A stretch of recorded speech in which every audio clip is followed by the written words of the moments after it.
there's a report on ESPN, on NFL Network, just came out, that said Peyton Manning has told close friends this is his last game. He's going to retire. Okay. So not true. Not true. You're not true, right? If that was true, I would know. Well, that's the thing. And then the report goes on to say, as it always does, reports say Peyton may have told his closest friends this might be his last game. This may be the last. But the headline says Peyton tells close friends he's going to retire. Right. And then it said maybe. he kind of let the cat out of the bag. Yeah. So who knows? Not true. Right. Not true. Yeah. Well, Stoke. Not true. Not true. Not true. Well, there you go. All right. Well, let's. I think I'm on the top of that friend list. I mean, yeah. You are, dude, because we'll talk about that when Come on out. 2012 when Peyton came here. right? I mean, who did he stay with?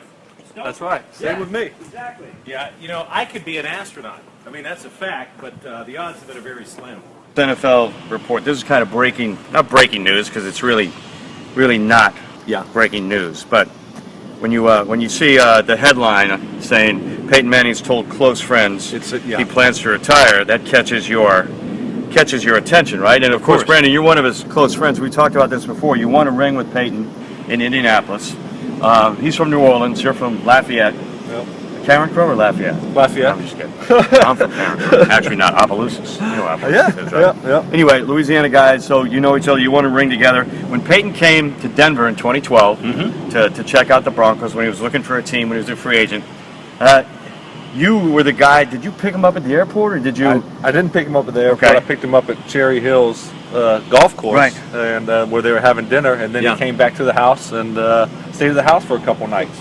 So he stayed at Peyton Manning while he was talking to Brown. He didn't go stay at the, at The the Westin Four or whatnot. Seasons or whatever. He doesn't go stay at a luxury In hotel. the basement, baby. He came to We your house stashed and him in hung the out. basement. Right? You should have seen my your son's face son's when he yeah. woke up that morning and he saw, Peyton Manning eating cereal. Dude, that is an unbelievable cool. story. Yeah. And then you went to throw with him, right? Went to In throw Castle with him. Pines Went to North, throw or- with him. Yeah, in Castle Pines, and we were trying to be incognito, a little low key. Right. Yeah. My son, he's coming to throw to shag the balls when Peyton overthrows me, and and he walks down the stairs and he's got his Peyton Manning jersey on.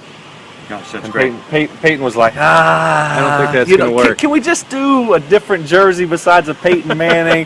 Trying Right. to keep this thing low key. So he went back up and he put the Brett Favre on. He said, "Is Brett Favre okay?" Peyton was like, "Yep, perfect. Let's do it." So then That we is went, fantastic. and it was a good afternoon. It was a good throw. We ended up.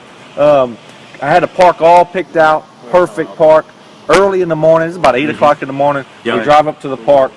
Lacrosse game, soccer, lacrosse, something. Oh, I mean, yeah. 50 cars. Yeah, I mean, Right. so it's like we had the audible. We had the audible. So we went to the driveway. Threw in the driveway for a little bit. Then we went to a little field in the neighborhood. So it was. I mean, Dude, it was a that is great just- time. It was yeah. a great experience, and to see everything that was going on with possibly the biggest free agent ever to hit the market in the NFL, and to kind of be a part of it was cool. Right. Yeah.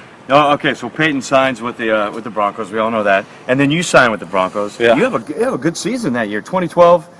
You guys you're the number 1 seed, right? And Baltimore number 2. Number 1 or 2, I forget. But you had the home game against Baltimore. Yeah. I and think the we were shocker. 2. We were 2. Yeah, Patriots were 1. Yep.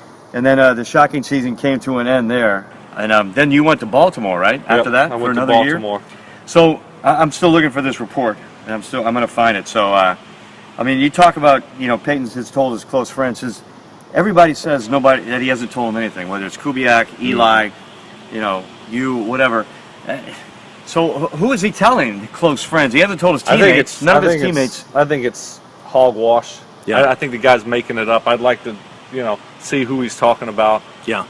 Let's see. Let me find it. Because I for one, I think he would have told me.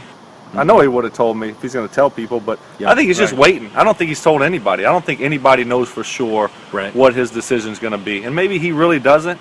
I think deep down he probably kind of has an idea of what he wants to do. Right. But he's going to wait to after and just kind of weigh all his options and see. And it wouldn't shock me if he decided he wanted to play again, because that's the kind of guy he is. He loves football. Yeah. That's what he does. He loves to compete. So it wouldn't surprise me if he wanted to give it another shot. And I don't think it hinges on whether they win or lose the Super Bowl. I think he'll weigh all his options and make the decision from there. And I don't think it should. Right. If you want to play another year, like I told him, we talked last year. I told him, hey, play until you don't want to play anymore. Don't let anybody influence your decision. Right. So I think he'll take some time off and make that call after the Super Bowl. Well,